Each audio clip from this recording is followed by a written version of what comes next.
के बारे में हम लोग बात कर रहे हैं कि सेल्फ इंडक्टेंस क्या होता है। तो सेल्फ इंडक्टेंस के बारे में मैंने आपको बताया था कि जैसे आपके पास कोई सर्किट है, इस तरह का एक कॉइल है, आपने इसमें बैटरी ली और ये इसका प्लस है, ये माइनस है और इसके अंदर आपने करंट फ्लो कराई। ठीक है, तो इसमें आपकी करंट फ्लो कर रही है। अब जब करंट फ्लो कर रही है इस तरह से, तो फिर क्या होगा कि सर्किट के अंदर करंट फ्लो होते ही इसके चारों तरफ एक मैग्नेटिक फील्ड डेवलप होना शुरू हो जाएगी। ओके, एक मैग्नेटिक फील्ड यहाँ पर डेवलप होना शुरू हो जाएगी। तो अब बात ये है कि इस मैग्नेटिक फील्ड के डेवलप होने की वजह से इसके फ्लक्स में चेंज होगा। शुरू में कोई मैग्नेटिक लाइन नहीं थी, तो मैग्नेटिक फील्ड यहाँ पर जीरो था। कॉइल तो थी, तो कॉइल का अपना एरिया भी था। ऑब्वियस सी बात है, इस कॉइल का एरिया मान लो ए है, ये जो छल्ले हैं गोल गोल, ये गोल छल्ले ए एरिया के हैं। तो शुरू में इन एरिया से कोई मैग्नेटिक फील्ड नहीं जा रही थी, तो आपका फ्लक्स कितना था, बी इंटू ए। तो बी के जीरो होने की वजह से फ्लक्स जीरो था। लेकिन अब क्या हो रहा है कि जैसे ही करंट फ्लो होती है तो यहाँ मैग्नेटिक लाइनें इसमें से पास होना शुरू हो जाती हैं। तो यहाँ पर कुछ फ्लक्स आ जाता है। पहले जीरो फ्लक्स था, मान लो कुछ फ्लक्स 1 आ गया। तो अब यहाँ पर आप देखोगे कि एक चेंज इन फ्लक्स होगा, जिसको फाइनल माइनस इनिशियल करोगे तो एक चेंज इन फ्लक्स आ गया। और ये सारा काम t समय में हुआ है, तो आपको rate of change of magnetic flux यहाँ पर दिखाई पड़ेगा।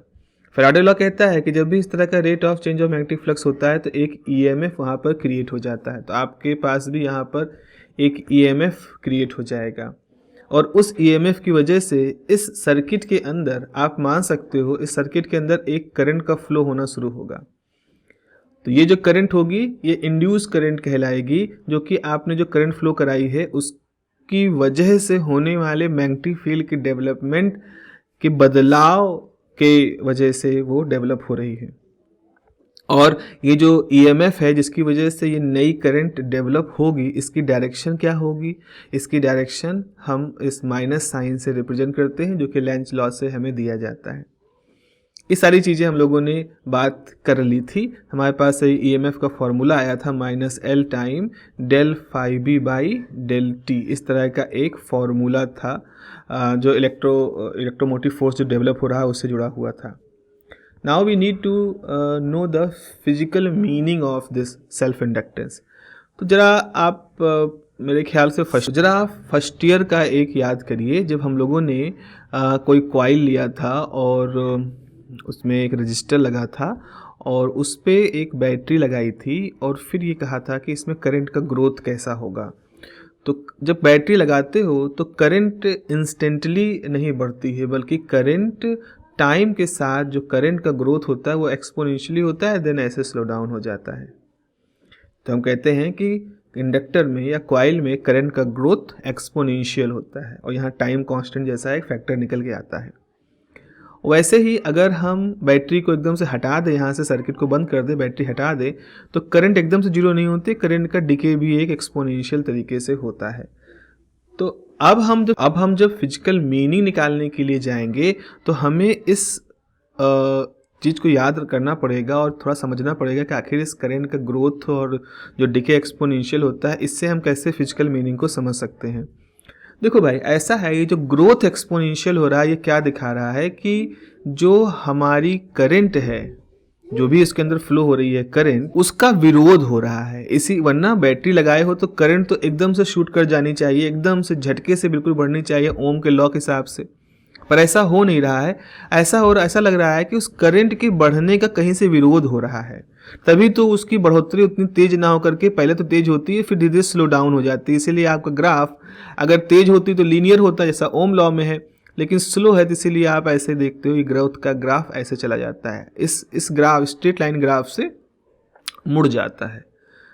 तो ये जो डेविएशन है, यहाँ से हमें एक क्लू मिलता है कि ऐसा ही विरोध हमने देखा है जब इनर्शिया की बात करते हैं। जब आप इनर्शिया की बात करते हो तो इनर्शिया के बारे में क्या कहते हो, इनर्शिया का जो गुण होता है किसी ऑब्जेक्ट के अंदर, उसकी वजह से वो अपने अवस्था परिवर्तन का विरोध करता है। जैसे अगर कोई चीज़ मोशन में है तो वो मोशन में ही बनी रहना चाहती है, वो रुकने का विरोध करेगी। अगर रुकी हुई है तो वो वस्तु रुकी रहना चाहती है, मोशन में होने का विरोध करेगी।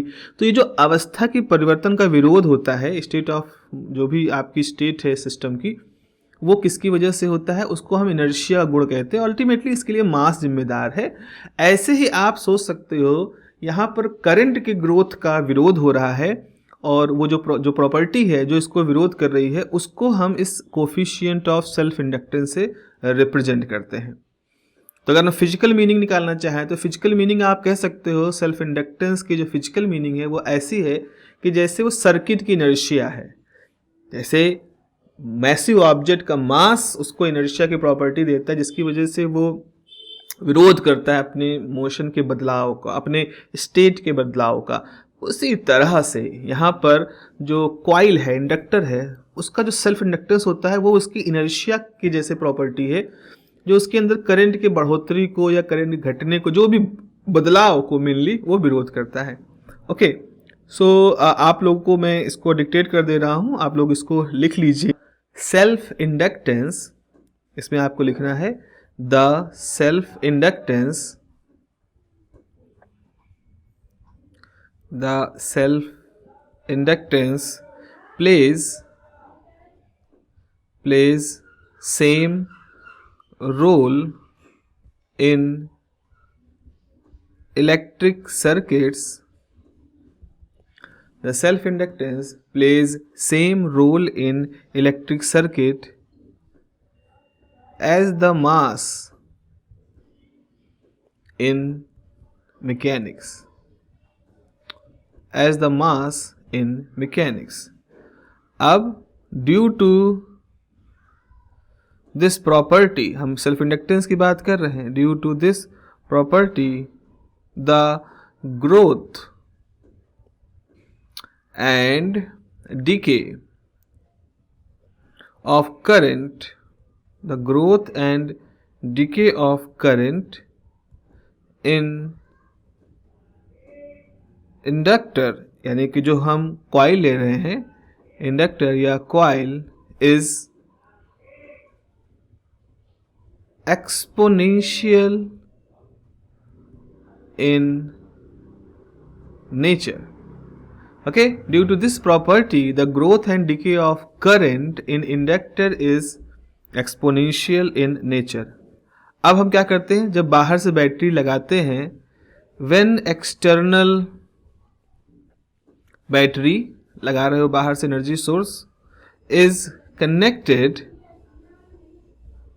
When external battery is connected with the inductor,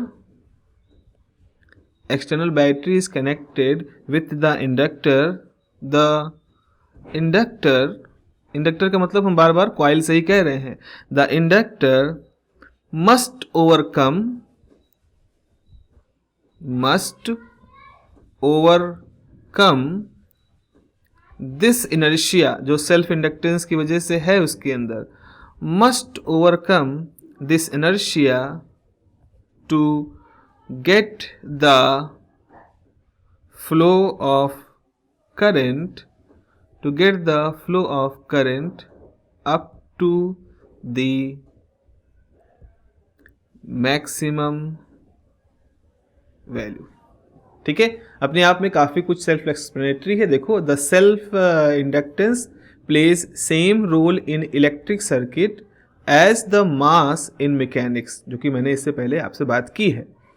due to this property, self inductance की प्रॉपर्टी की वजह से, growth and decay of current in inductor या coil is exponential in nature.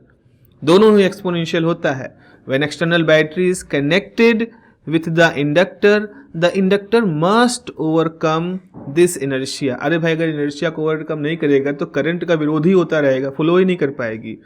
Must overcome this inertia to get the flow of current up to the maximum value. अधिकतम value तक जाना है अगर आपको, तो आपको ये करना पड़ेगा. ओके, अब इसके लिए जो इक्वेशन होती है वो कैसी होगी. हम लोग ने देखा है कि जो इक्वेशन होती है वो जो निकाली गई इक्वेशन, उसके बारे में लिखते हैं. तो यहाँ पे लिखें, the mathematical relation, the mathematical relation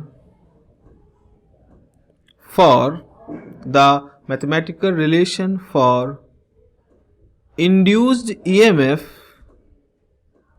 in a coil due to flow of current I is, वो होता है E बराबर, माइनस साइन को हम थोड़ी देर के लिए ना लें जो कि डायरेक्शन वगैरह को बताता है, तो ये होता है LdI/dt। ठीक है, ये इक्वेशन होती है। तो अगर I करंट चेंज हो रही है समय के साथ, तो जो EMF डेवलप होता है वो LdI/dt होता है। और अगर दिस इक्वेशन को अगर आप देखो तो ये न्यूटन की जो न्यूटन की इक्वेशन ऑफ मोशन से काफी मिल रही है। So this equation is you can say is much similar to Newton's equation, जो सेकेंड लॉ है। क्या है सेकेंड लॉ? F बराबर m dV/dt। F बराबर ma है, वही हमने लिखा है, a को dV/dt कर दिया just to relate the relation. Okay, यहाँ EMF है, EMF वो मोटिवेशन होता है जिसकी वजह से करंट फ्लो करती है, तो F वो फैक्टर है जिसकी वजह से मोशन इनिशिएट होता है। यहाँ करंट टाइम के साथ चेंज हो रही है, यहाँ वेलोसिटी टाइम के साथ चेंज हो रही है। यहाँ पर आप देख रहे हो L है, यहाँ पर आप देख रहे हो M है। तो जो हमने स्टेटमेंट दिया है इससे पहले कि द सेल्फ इंडक्टेंस इज काफ़ी हद तक कैसा मिलता है, जैसे मास की तरह से है। तो ये चीज़ आप यहाँ पर इस तुलना में, इस इक्वेशन में देख भी रहे हो। तो यहाँ पर इतना लिखना, ये आपको कंटिन्यूएशन में लिखना है। This equation is much similar to Newton's equation this, hence F is equivalent to, यहाँ आप उस तरह से ना कहिए कि डायमेंशन अलग है, यहाँ F इक्विवेलेंट है, मतलब F वो मोटिवेशन है जो मोशन के लिए है, वैसे EMF वो मोटिवेशन है जो यहाँ पर इंड्यूस EMF हो रहा है। So F is equivalent to E यानी कि EMF, and V is equivalent, dynamical quantity है, V is equivalent to I, whereas L is equivalent to mass m. Okay, this is done. So this is the physical significance of coefficient of self inductance in the circuit. Okay, so now we are going to discuss the solenoid self inductance of a solenoid. Okay, एक solenoid के बारे में self inductance की value को हम calculate करेंगे। So our topic is, for simplicity हम ये मानते हैं कि हमारा सोलेनॉइड जो है वो एयर कोर है। मींस आप कह लो कि इस तरह से सिर्फ वायर जो है वो है, वाउंड है, और इसके बीच में ऐसा नहीं कोई कोर है, कोई सिलेंडर है जिस पे कुछ लपेटा गया है, जस्ट इस तरह से वाइंडिंग है। तो हम कहेंगे कि इसका जो कोर है वो एयर है, एयर कोर इसको हम मान सकते हैं। तो आप इसको ऐसे लिखेंगे, let me right it, let us consider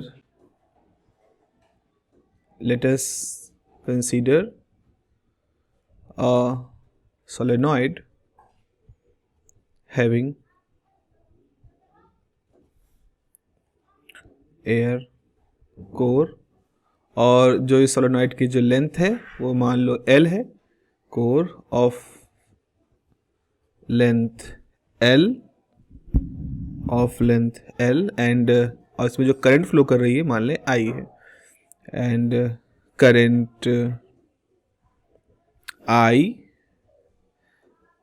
is flowing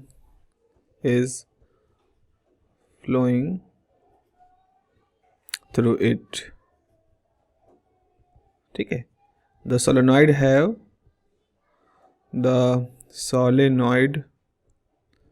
has n कुछ भी, 150 2000 कुछ भी है, n number of टर्न्स, इसके अंदर total n number of turns हैं। तो एक चीज़ आपको मालूम है, हम लोगों ने पढ़ा है कि सोलेनॉइड के लिए जो मैग्नेटिक फील्ड होता है जब उसमें करंट फ्लो करती है तो कितना होता है, तो हमें मालूम है कि the magnetic field basically core के साथ जुड़ा हुआ है, जो the magnetic field with in solenoid किस लिए होता है, ड्यू टू करंट इज, मान लो बी, वो होता है म्यू एन आई। यहाँ पर जो n होता है वो होता है number of turn per unit length. तो इसका मतलब है कि b जो है वो है mu capital N upon L time I। ठीक है, ये है b। अब ये जो मैग्नेटिक फील्ड है कैसे डेवलप हुई होगी, कुछ ऐसा हुआ होगा कि जैसे इसमें से करंट फ्लो की तो वैसे इसके चारों तरफ मैग्नेटिक फील्ड इस तरह से डेवलप होना शुरू हो गई होगी, मैग्नेटिक फील्ड डेवलप होना शुरू हो गई होगी इसके अंदर। ओके, सो अब आप क्या कह सकते हो यहाँ पर, अब आप यहाँ पर लिख सकते हो कि this magnetic field the area of loop, इस एरिया जो इसका जो एरिया है, मान लो एरिया ए है, तो हमें एरिया ऑफ हर टर्न का ए मालूम है और मैग्नेटिक फील्ड कितना डेवलप हो रहा है बी मालूम है। तो हमें मालूम है कि बी और एरिया को मल्टीप्लाई कर देंगे तो हम मैग्नेटिक फ्लक्स को कैलकुलेट कर लेंगे। तो यहाँ पे लिखें if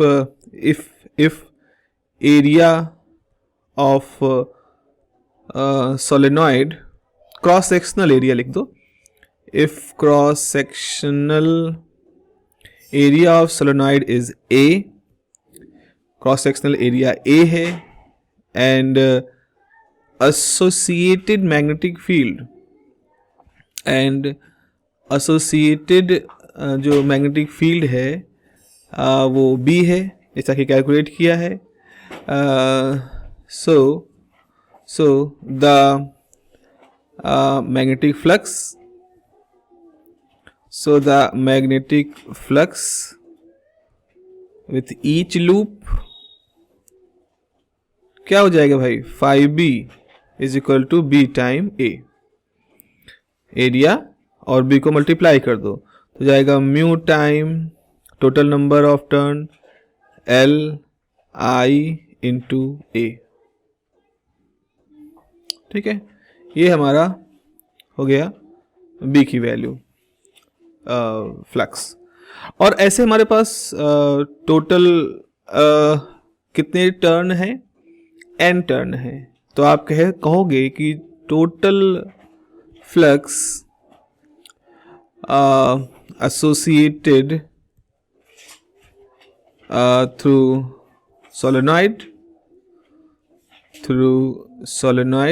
वो कितना हो जाएगा, मान लो इसको हम ऐसे डिनोट करते हैं 5B, तो ये हो जाएगा n टाइम 5B। थोड़ा सा आप देख रहे हो इसका नोटेशन चेंज कर दिया हमने।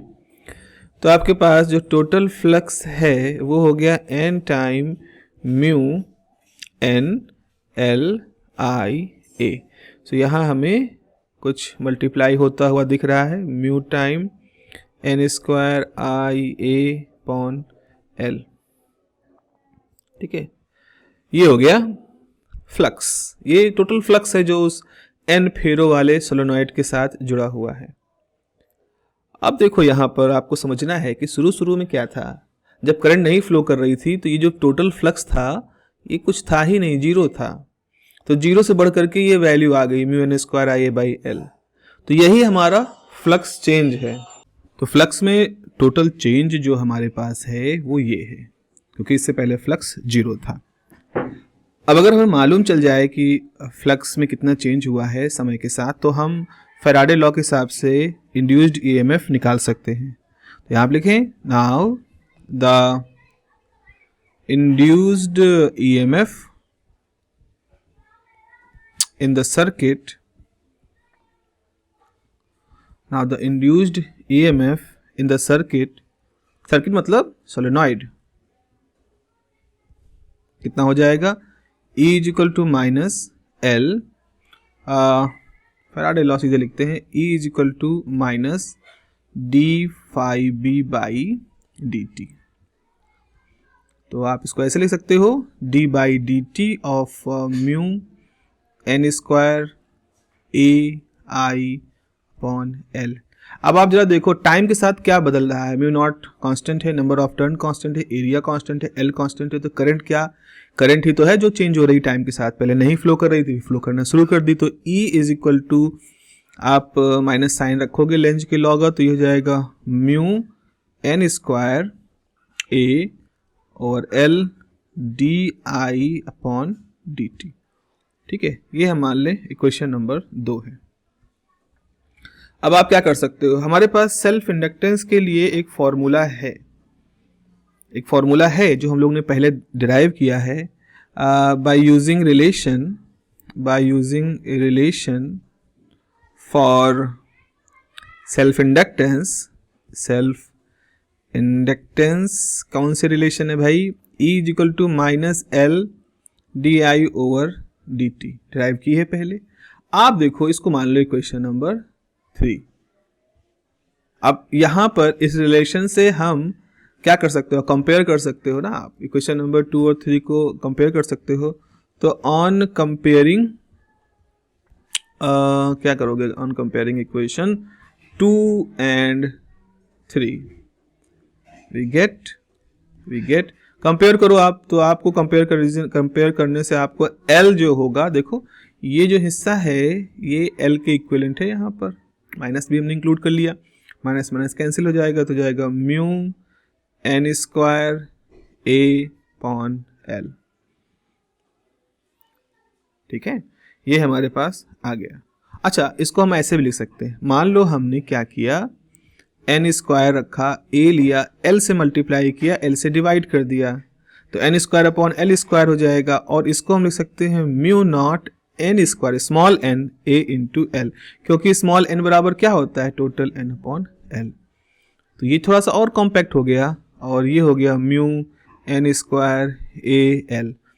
देखो यहाँ से एक बार हम लोगों ने बताया था आपको, मैंने जब बात में हुई थी कि coefficient of self inductance depend किस पे करता है। तो ज्योमेट्री एक तो म्यू नॉट पे डिपेंड कर रहा है, जिस मीडियम में आपने रखा है वो अपना ऑब्जर्वेशन, वो सोलोनाइड एयर, और दूसरा ज्योमेट्रिकल टर्म सारे आ रहे हैं, फेरों की संख्या कितनी है, उनका एरिया कितना है, उसकी लंबाई कितनी है, सोलोनाइड की सारी चीज़ें जो होती हैं ये सब ज्योमेट्रिकल हैं उस सोलोनाइड की। तो ये हो गया हमारे पास। Okay, this is a good question जो कि विश्वविद्यालय के आपके जो एग्जामिनर हैं वो पूछते हैं। चलिए आगे बढ़ते हैं, और अगला हमारा टॉपिक है energy stored in magnetic field. जैसा कि मैंने आपको बताया था कि जैसे कैपेसिटर जो होता है उसका काम होता है इलेक्ट्रोस्टैटिक एनर्जी को स्टोर करना। बाल्टी जैसे है, जैसे मान लो पानी है, तो पानी को हमें आज यूज करना है, घंटे बाद यूज करना है, तो उसको बॉटल या बाल्टी में इकट्ठा कर लेते हैं। तो almost you can say that कि इलेक्ट्रोस्टैटिक एनर्जी जो होती है वो स्टोर करने के लिए हम कैपेसिटर का इस्तेमाल करते हैं। हालांकि magnetic energy exactly electrostatic energy जैसी नहीं होती, but we can store up to certain extent in the inductor. तो inductor is counterpart of capacitor, capacitor is storage arrangement in electrostatic, and inductors are storage arrangement for magnetic energy. तो अगली heading है energy stored in magnetic field. Okay, so this is energy stored in magnetic field, energy stored in magnetic field. ये हमारा अगला topic है, बड़ा अच्छा topic है, इंपॉर्टेंट है। इस पे इसके जो फॉर्मूले हैं वो बहुत इंपॉर्टेंट है। तो लिखिए जरा मेरे साथ, the nature of self inductance, the nature of self inductance क्या है, सेल्फ इंडक्टेंस का नेचर अपोज करना बाहर से बहने वाली करंट को। The nature of self inductance is to oppose the flow of current। वैसी बात है, एक्सटर्नल करंट की बात कर रहे हैं हम, flow of current. This means, इसका मतलब क्या है this means if current in circuit is increasing, बढ़ रही है अगर, if current in circuit is increasing, the self inductance, the property of self inductance, the property of self inductance क्या करेगा उसको, will try to decrease the current. The property of self inductance will try to decrease the current. Clear? Will try to decrease the current. और and vice versa, and vice versa मतलब और इसका उल्टा भी, यानी अगर करंट सर्किट में decrease करेगी तो जो प्रॉपर्टी ऑफ सेल्फ इंडक्टेंस है it will try to increase the current. ये दोनों आपस में इंटरचेंज हो जाएंगे. अगर इंक्रीज की जगह डिक्रीज नेचर हो गया तो यहाँ डिक्रीज की जगह इंक्रीज नेचर हो जाएगा. इस चीज को हम वाइस वर्सा कहते हैं, मतलब इसका उल्टा भी सही है. अब ऐसा करने के भाई जहाँ विरोध होगा या कुछ प्रयास हो रहा होगा, भाई घट रहा है तो बढ़ाने का प्रयास, बढ़ रहा है तो घटाने का प्रयास, जो प्रयास हो रहे होते हैं ना, इसकी वजह से कुछ वर्क डन करना पड़ेगा. यहाँ एक वर्क डन आएगा. तो यहाँ पे लिखे hence a finite work must be done. Hence a finite work must be done. किस लिए must be done? To overcome this induced EMF. इस EMF जो हो रहा है, प्रतिक्रिया जिसकी है, उसको करने के लिए, and to derive and to flow the current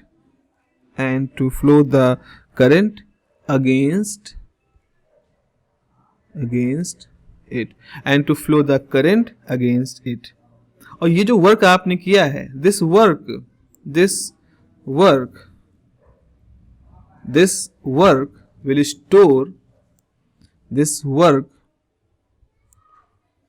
will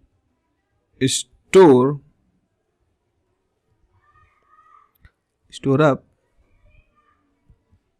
in the circuit as energy. So this work will store up in the circuit as energy. अब इसको करने के लिए ऐसा करते हैं, चलो एक अरेंजमेंट मान लेते हैं. पुराना है जो आप लोगों ने फर्स्ट ईयर पढ़ा है. एक कॉइल है, इंडक्टर है और एक रजिस्टर है, और हमने इसके साथ एक कह सकते हो कि सर्किट जोड़ दिया. अब सर्किट के अंदर क्या होगा, करंट फ्लो करेगी. ये प्लस सिरा है, ये माइनस सिरा है, तो इलेक्ट्रॉन जो है करंट ऐसे फ्लो करेगी. करंट फ्लो करेगी इस तरह से करंट फ्लो करेगी. तो क्या होगा, इसमें करंट की दिशा का अपोज करता हुआ एक इलेक्ट्रोस्टैटिक EMF, इलेक्ट्रोस्टैटिक नहीं, एक electromotive force, induced electromotive force यहाँ पर डेवलप होगा. अब आप कहोगे कि जब ये पूरा पोटेंशियल यहाँ पर V आप वोल्टेज लगा रहे थे, तो इसके अक्रॉस जो वोल्टेज ड्रॉप है वो कितना होगा, वो होगा LdI/dt. और यहाँ पर जो वोल्टेज ड्रॉप है वो होगा, अगर I करंट फ्लो कर रही है, वो होगा IR, क्योंकि इसका रेजिस्टेंस R है और इसका इंडक्टेंस L है. ठीक है, तो क्या लिखोगे इसके लिए, आप लिखोगे कंसीडर LR सर्किट, जहां पर where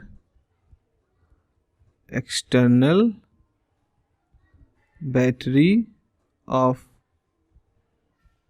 voltage V is connected. ठीक है, of V is connected.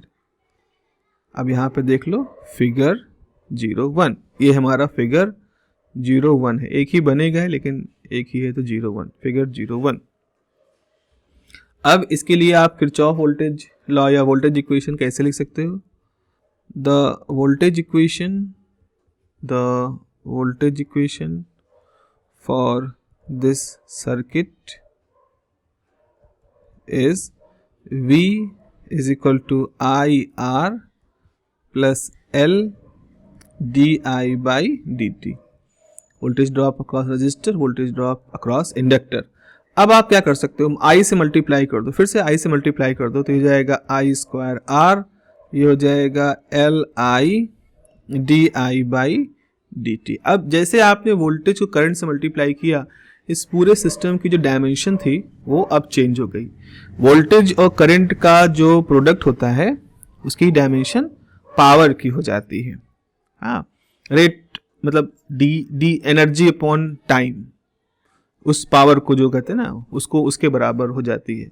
तो ये अब हमारे पास इन तीनों टर्मों का मतलब बदल चुका है। अब वोल्टेज नहीं रह गया, वोल्टेज इंटू करंट मतलब ये एक तरह से आप कह सकते हो कि rate at which energy is delivered to the circuit. VI उस वो रेट है जिस तेजी के साथ एनर्जी बैटरी के द्वारा सर्किट में है, इंट्रोड्यूस हो रही है या सर्किट में पंप कर रही है एनर्जी को। तो आप यहाँ पे लिखेंगे, इसको हम मान लें इक्वेशन नंबर 1, लिख लें इसके बारे में। इन इक्वेशन 1 पहला लिखोगे the only term, in equation 1 the only term on LHS left hand side represented the rate at which energy is delivered to the circuit, है ना। एनर्जी जो है सर्किट के अंदर पंप की जा रही है या डिलीवर करी जा रही है। रेट एट विच एनर्जी लिख दिया पहले ही, energy delivered ERED delivered to the circuit. Battery लगी है ना तो वो यही तो काम कर रही है। दूसरा टर्म, पहला टर्म RHS का देखो, the first term on RHS क्या रिप्रेजेंट कर रहा है? RHS represented the rate at which energy appears। भाई ऐसा होता ना कि जो ये एनर्जी होती है हीट के फॉर्म में कन्वर्ट होती है रजिस्टर में, जूल लॉ के हिसाब से। Energy appears in the form of heat in resistance R। तीसरे टर्म के बारे में बात करते हैं। तीसरा टर्म जो है वो रिप्रेजेंट कर रहा है कि जो एनर्जी सर्किट में पंप की गई उसका कितना मात्रा मैग्नेटिक एनर्जी के फॉर्म में स्टोर हो जाता है। तो the second term on RHS represented the magnetic energy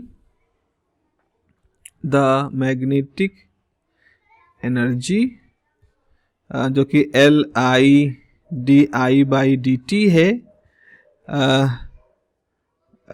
represent the magnetic energy। Simply ऐसे लिखें, this term is इक्विवेलेंट, चूंकि रेट ही तो है सब तरफ रिप्रेजेंट हो रहा है, this term is equivalent to the rate at which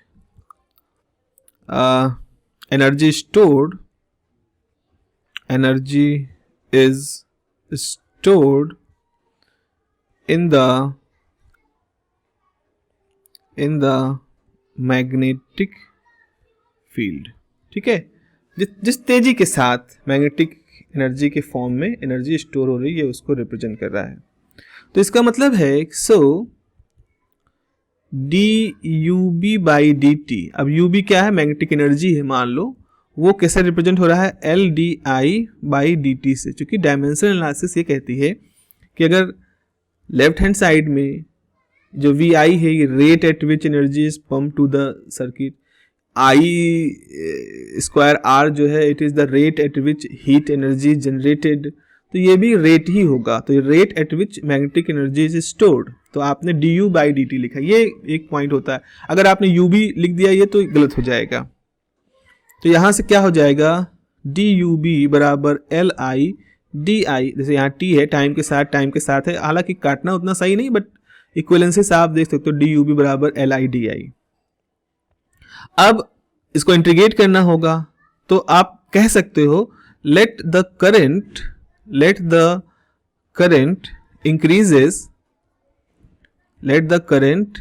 increases from 0 to I not, कोई मैक्सिमम वैल्यू आई नॉट तक इंक्रीज कर जा रही है करंट। तो आपके पास इंटीग्रेशन डी यू बी होगा, इसको हम सीधे यू बी कह सकते हैं क्योंकि शुरुआत में एनर्जी 0 थी, बाद में एनर्जी स्टोर यू बी हो गई तो यू बी हो गया। यहाँ आप करोगे तो 0 से I not L I D I, L बाहर हो गया, आई का इंटीग्रेट करोगे तो आई स्क्वायर बाई 2 हो जाएगा, लिमिट 0 से आई नॉट हो जाएगा, तो यू बी जो है वो जाएगा half L I not square. Now this is the relation for the magnetic energy stored in the inductor. Okay, so this is a very important result, और ख़ास तौर पे आपके जो सिलेबस है उसके हिसाब से ये और इम्पॉर्टेंट है। ये यहाँ पर हम सेल्फ इंडक्टेंस की जो प्रॉपर्टीज़ हैं जितनी एज पर योर सिलेबस है उसको हम लोग यहाँ पर कंप्लीट कर लेते हैं। Okay, so that's enough for today, we will meet in another video. Have a nice day and take care.